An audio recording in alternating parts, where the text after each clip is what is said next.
नमस्कार, सुप्रभात। स्वागत सबरंग कार्यक्रम में आप सभी प्यारे प्यारे दर्शकों का आज की इस प्यारी सी सुबह में। मित्रों, हम सभी ने बचपन में चींटी और झिंगूर की कहानी पढ़ी है। चींटी परिश्रम करके अपनी तैयारी करती है कि भविष्य में जो बरसात का मौसम आने वाला है उस समय के लिए अन्न का भंडारण कर लिया जाए, क्योंकि उस समय कहीं से भी अन्न प्राप्त नहीं होगा, बारिश हो रही होगी, बाहर निकला भी नहीं जा सकेगा बिल से। जबकि झिंगूर भविष्य की चिंता किए बगैर ही बस नाचता गाता खाता पीता रहता है और बरसात में उसकी हालत पतली हो जाती है, खराब हो जाती है। वो चींटी से अन्न की याचना करने लगता है। मित्रों, पूर्व नियोजन सर्व समस्याओं का निदान है। आने वाले कल की तैयारी आज ही कर लेना, इसमें ही समझदारी है। यदि हमें पता है कि कल जो आने वाला है वो ऐसा है, तो क्यों ना आज ही उसकी तैयारी कर लें, ताकि कल के लिए हम निश्चिंत हो जाएं। तो हम भले ही जीवन का आनंद लें, लेकिन भविष्य का भी बहुत बहुत ध्यान रखें। तो हम समस्याओं का निदान सहज रूप से कर सकते हैं यदि हमें पूर्व नियोजन आता है तो। इसी पर है आज का सुंदर सुभाग्य। आइए सुनते हैं।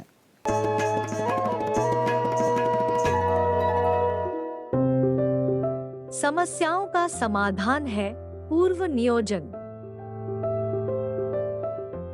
बूंद बूंद से सागर और तिनके तिनके से जमीन, क्या इसका विपरीत प्रकृति में संभव है? नहीं, क्योंकि ईश्वर ने जब सृष्टि की रचना की तब प्रकृति के तत्व तथा जीव आत्माओं को पूर्व निर्धारित भूमिकाओं में व्यवस्थित किया, ताकि पृथ्वी का संतुलन बना रहे। जरा सोचिए कि आपको कौन सा चुनाव आसान लगता है।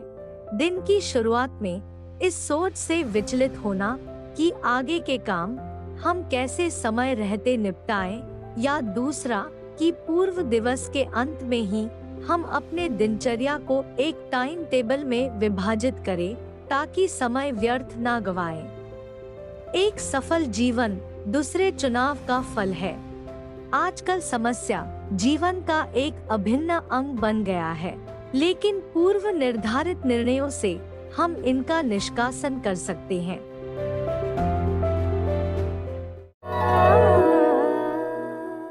मित्रों, कहते हैं जीवन है अनमोल, जिसमें स्वास्थ्य का है सबसे बड़ा रोल। 100% सही बात है।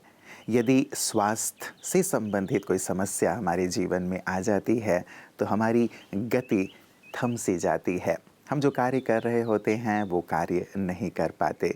तो ये भी एक बहुत बड़ी समस्या बन जाती है हमारे जीवन के लिए। हमारे सारे कार्य ही अवरुद्ध हो जाते हैं, बंद हो जाते हैं। हमें बैठना पड़ता है, आराम करना पड़ता है। आराम करना तो अच्छी बात है, लेकिन बीमार होकर के नहीं।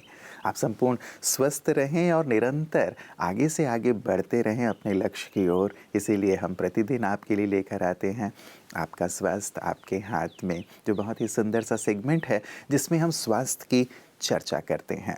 आइए देखें कि आज इसमें आपके लिए क्या खास है। ओम शांति। हम आज कॉन्स्टिपेशन के बारे में देखेंगे कि कैसे हम सिंपल कॉन्स्टिपेशन है तो ठीक कैसे करें उसको। तो कॉपर वेसल में हम पानी पिएंगे, रात में रख लेंगे कॉपर वेसल में पानी, और फिर उसको सुबह उठ के लुक वार्म करेंगे और फिर उसको पानी को पिएंगे। फिर जब ब्रेकफास्ट करेंगे, ब्रेकफास्ट से पहले हमें तिल का लड्डू लेना है। उसमें 1/4 जो है अलसी होगा और हाफ जो है ग्राउंडनट होगा, और गुड़ का बना हुआ लड्डू होगा, वो खाएंगे। फिर उसके बाद थोड़ा सा हम स्प्राउट्स खाएंगे, फिर उसके बाद कच्चे, और फिर उसके बाद जो भी दलिया, फाइबर वाला दलिया, चाहे गेहूँ, ज्वार, बाजरा मिक्स दलिया, उसमें थोड़ी दालें ऐड कर सकते हो, मूंग दाल फाइबर वाली, और फिर इस ढंग से आप खा सकते हैं सुबह का ब्रेकफास्ट। यस, घी डालना बहुत ज़रूरी है, क्योंकि कई बार हम घी को अवॉइड करते करते हम अपनी आंतों को पूरी सुखा देते हैं। इसलिए घर का गाय का घी डालना बहुत इम्पॉर्टेंट है। कुछ भी बहुत ज़्यादा ऑयल वगैरह मत डालो, लेकिन घी ज़रूर से ऊपर से डालना है, घी का छोंक नहीं लगाना है, ये ध्यान रखें। फिर उसके बाद कौन कौन से फ्रूट्स हम इंक्लूड करें, वो है ग्रेप्स, फिर मैंगो, बेल, पपाया, अनार, रेड गुआवा या पका हुआ गुआवा भी चलेगा। तो इस ढंग के फ्रूट्स, जो फिग्स, जो भी आपको फ्रूट सीजनल अवेलेबल हैं वो आप यूज़ कर सकते हैं।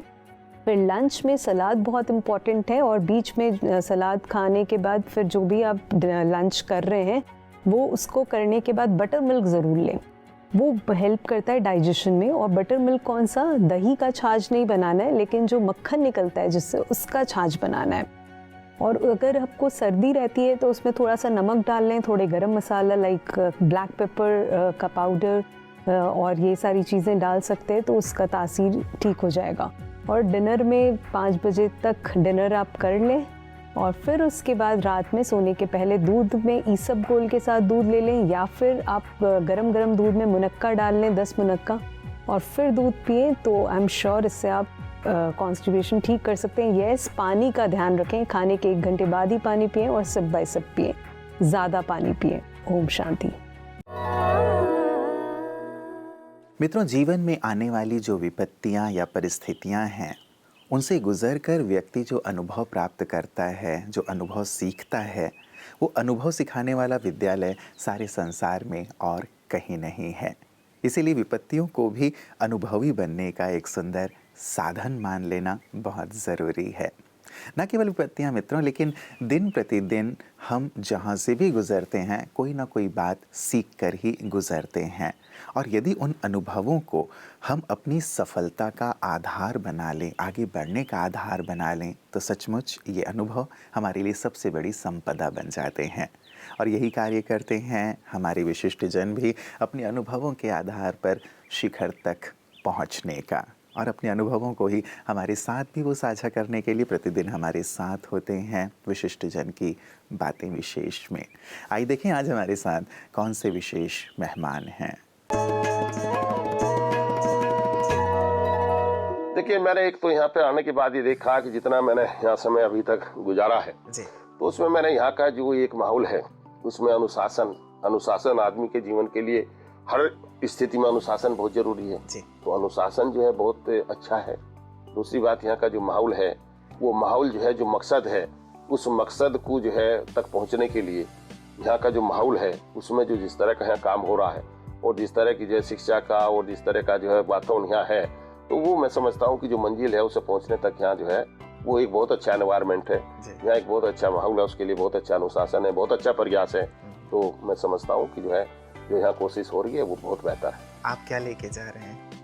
मैं भी यहाँ से बहुत अच्छा महसूस कर रहा हूँ, और मैं ये मतलब जो है मेरी भी सोच ये है कि भाई यहाँ आने के बाद जो मैंने देखा है कुछ ना कुछ सीखने को मिला है।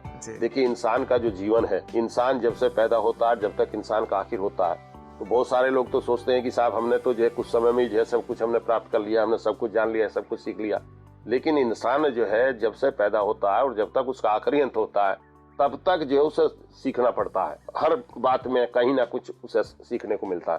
तो मुझे भी यहाँ आने के बाद जो है कुछ सीखने को मिला है, और जो मुझे अच्छा महसूस हुआ है तो मैं जरूर उसका जो है अपने से जो है आगे जो है मैं अपने अनुभव को जो है दूसरी जगह उसे जो है मैं पहुँचाने का प्रयास करूँगा। मित्रों, कहते हैं कि समस्याओं की ओर देखने से बहाने मिलते हैं, जबकि समाधान की ओर देखने से रास्ते मिलते हैं। जो बहुत ही निराशावादी लोग होते हैं वो समस्याओं में उलझ कर के बहुत ही ज़्यादा अपने आप को नीचे की ओर ही लिए जाते हैं, जबकि जो आशावादी होते हैं वो समस्याओं के दौर में भी आशा की किरण, आशा के दीप को तलाश लेते हैं। और इसमें बहुत मदद करता है मित्रों आध्यात्म की, कैसे हम अपने जीवन की समस्याओं के दौर में भी आशावादी बने रहें। क्योंकि यदि आशा का दीप प्रज्वलित है तो बड़ी से बड़ी समस्या का भी निदान किया जा सकता है, वहाँ से कोई ना कोई रास्ता निकल ही आता है। कैसे आध्यात्म हमारे जीवन में आशा का दीप जलाए रखता है, यही सुंदर कला और सीख ब्रह्मा कुमारियाँ सभी को प्रदान कर रही हैं, जिसे हम प्रतिदिन देखते हैं पीस न्यूज़ हाइलाइट्स में। ब्रह्मा कुमारी संस्था मनुष्य को परमात्मा द्वारा अतीन्द्रिय सुख का वर्षा दिलाने के लिए ही दुनिया भर में सेवाएं कर रही है। यहाँ पर समर्पित एक एक व्यक्ति अपने तन, मन और धन से परमात्मा पर न्योछावर है।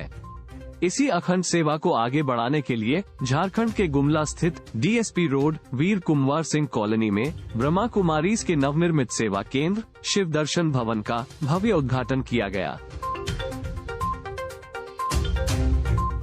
इस शुभ अवसर पर खास मुख्यालय शांतिवन से बीके राजू और बीके रुक्मिणी दीदी पधारे। शिव ध्वजारोहण के पश्चात 51 नारियल तोड़कर सेवा केंद्र का शुभारंभ किया गया। बीके राजू ने समारोह के प्रति अपनी शुभकामनाएं प्रदान की। वहीं बीके रुक्मिणी ने नवनिर्मित सेवा केंद्र के निमित्त बाप दादा का भोग संदेश भी सुनाया। समारोह में वरिष्ठ राजयोगियों के साथ कई बड़े सरकारी पदाधिकारी भी शामिल हुए।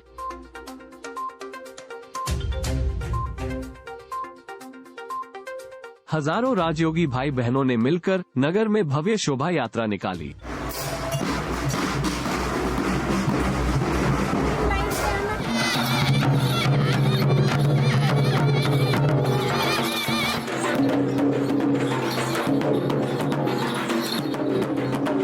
ये सेवा केंद्र स्वर्णिम विश्व निर्माण के लिए पूरी तरह से तैयार है।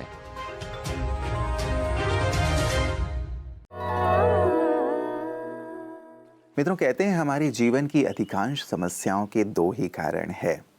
या तो हम बिना सोचे समझे कार्य करते हैं या फिर केवल सोचते रहते हैं, कार्य नहीं करते। विचार कीजिएगा, दोनों ही बड़ी गहन सी बातें हैं जिस पर हमें गौर करने की ज़रूरत है। और यदि जीवन में समस्या आ भी गई है तो इस बात पर भी ज़रूर विचार कीजिएगा। ये कहा जाता है कि इस संसार में, इस पृथ्वी पर कोई भी ऐसा व्यक्ति नहीं है जिसके पास कोई समस्या ना हो, और साथ ही इस पृथ्वी पर कोई भी ऐसी समस्या नहीं है जिसका कोई निदान ना हो। तो समस्या है तो निदान भी है, यदि ताला है तो ज़रूर कोई ना कोई उसकी चाबी भी है। हमें चाबी के गुच्छे में से उस चाबी का इंतज़ार धैर्यतापूर्वक करना पड़ता है जो चाबी उस ताले को खोल दे। तो आशावादी बने रहें, अपने ऊपर और ईश्वर के ऊपर विश्वास रखते हुए जीवन पथ पर आगे से आगे बढ़ते चलें। आपका जीवन समस्याओं से मुक्त हो। इन्हीं शुभकामनाओं के साथ नमस्कार। ओम शांति। जीवन के सब रंग